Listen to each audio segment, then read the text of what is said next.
welcome to this here woodworking show. You know it's a woodworking show because I got me a saw. Now before we get started, let's take just a moment to talk a little bit about shop safety. Be sure and read and understand all those manuals that came with your tools. Even them weird French versions. Keep all 10 fingers out of the way of moving blades. When in doubt, pinky out. And always remember to wear these safety glasses.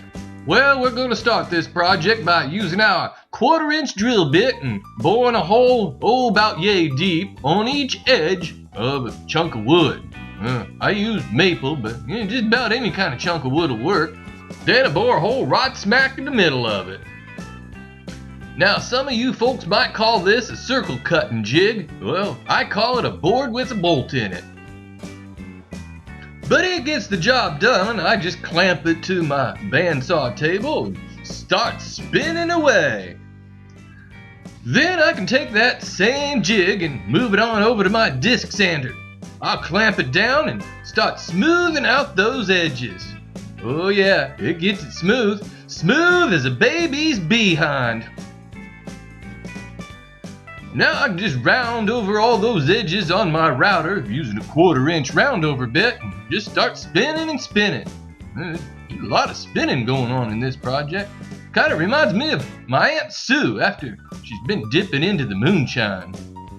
Now it's back to my drill press for some more spinning with a 3-inch hole saw. Looky there, got me a wheel. No spinning going on here. Well, except for the table saw blade. Well, I'm using my miter cutting jig.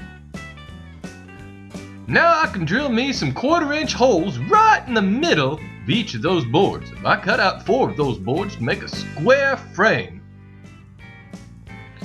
Now with a little dab of glue on the ends of each of those boards, I can glue up this here frame. Whoop, that's squeezing out like toothpaste. Now this here machine is my spline cutting jig, and all it does is, well, it just cuts slots in the corners of stuff. Those are about the prettiest looking slots you'll ever come across. Then all you need to do is, well, just cut some strips. I used some maple here, real thin pieces of wood, glue them on in and wait for them to dry. Then you can take any kind of handsaw and just cut them right down flush to the wood.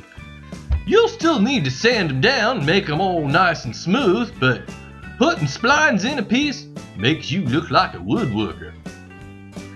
Now comes kind of the tricky part. What you need to do is get yourself some 1/4-inch dowels, and you make them kind of long so you got something to hang on to, and you just start shoving them in those holes and trying to line it up as best as you can. And well, I even put a little dab of glue on the end of each of mine just to hold them in a little bit tighter. Now I don't have me one of them fancy flush trim saws, so I just use a hacksaw blade to cut off those dowels. I think a little bit of lacquer will make this project look as pretty as a Savannah sunset.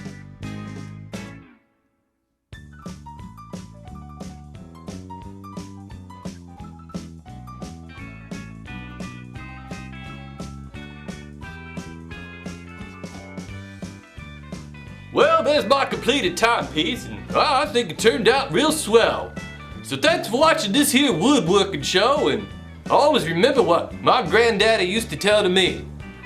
If you want to make something out of wood, go get yourself a saw.